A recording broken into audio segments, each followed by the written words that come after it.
যত সময় পদত্যাগ না করবে আমাদের আন্দোলন চলবে।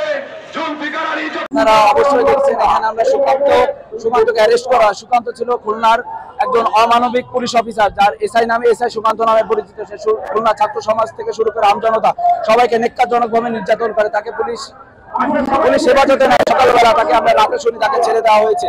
এই ছেড়ে দেওয়া কার মদতে হয়েছে? পুলিশ কমিশনার মদতে হচ্ছে। পুলিশ কমিশনার ছাড়া তাকে ছেড়ে দেওয়ার একটি আর কারণ নাই খুলনা শহরে। পুলিশ কমিশনার তাকে ছেড়ে দিয়েছে। কালকে আমরা এখানে কর্মসূচি পালন করেছি। সকাল থেকে আমরা এখানে অবস্থান করছি, সেই উপর থেকে নামে নাই। এসি রুমে বসে আছে। এসি রুমে কাদের? আমাদের ট্যাক্সের টাকায়, ছাত্র জনতার ট্যাক্সের টাকা এখানে তার করা। পুলিশ কমিশনার কেন নামে নাই? যেহেতু কালকে সে নামে নাই, আজকে এক দফায় আমরা চলে গেছি। পুলিশ কমিশনের পদত্যাগ আমরা চাই। পদত্যাগ যতদিন না হবে আমরা এমপি ঘেরাও করে রাখবো, এরকম অবস্থান করে রাখবো।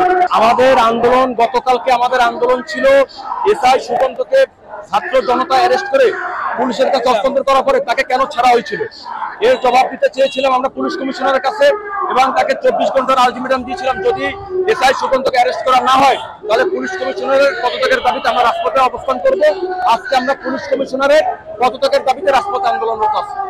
পুলিশ কমিশনারের পদত্যাগ না হওয়া পর্যন্ত আমরা ঘরে ফিরে যাবো না ইনশাআল্লাহ। এটা আমাদের ছাত্র জনতার দাবি।